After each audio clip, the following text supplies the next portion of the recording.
don't think it's on the edge of stagflation because of the composition of this GDP print. What we saw was, again, a very large trade drag, a drag from higher net imports. That is not necessarily a bad thing. It indicates that there was still demand from a consumption perspective, from a business investment perspective. So I think I would fade the headline GDP print, which is soft at 1.3%, and focus on final demand from private purchasers. That is still trending around 3%. It's still a robust economy, but we're seeing a little bit more scrutiny on the part of consumers in this high-cost environment. Yeah, but this is religion to me, folks. We're talking domestic final sales as a general statement. It's something you flunk in Econ 101. Greg Daco didn't flunk it.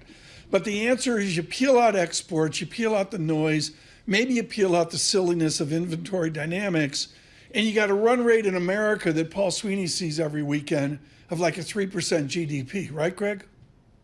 Yeah, you've got about 3% GDP growth when you peel out all those factors. I would also note that today we got the GDI report, the gross domestic income number, which rose 1.5%. So even though you have to nuance some of the underlying factors in terms of the headline GDP print, gross domestic income continues to point towards that softening momentum in terms of the economy. If you look at consumer spending data, also showing consumers exercising more scrutiny, being more careful as to what they spend on, and you're seeing the lower income consumers, younger generations, consumers that are more indebted, that are feeling the pressure of high interest rates and high prices and curbing their outlays in this environment. So that's what I would expect to see as we navigate into the second quarter. As we do on surveillance, we go to the younger generation. Lisa Mateo, are you curbing your consumption?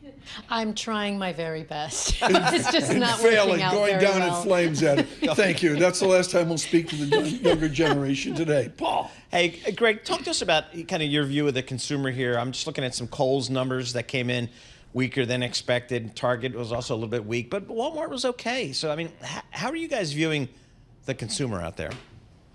I think we have to depart a little bit from this view of the consumer. I think there are multiple types of consumers, and we're increasingly seeing a bifurcation in the economy. We're seeing individuals at the lower end of the income spectrum, those, as I just mentioned, that have higher debt burdens, that are perhaps maxing out on their credit lines, that have larger debt amounts and perhaps less savings to buffer any type of slowdown in the labor market. Those are the ones that are a little bit more careful, more prudent with how they spend. That is gradually moving up into the income ladder. And if we do see, and I'm not saying this will materialize, but if we do see a more pronounced slowdown in the labor market, that could portend to slower income momentum and in turn force even a more pronounced slowdown in consumer spending activity, which by itself would actually be a good thing on the inflation front because it would promote those disinflationary currents that we've been seeing.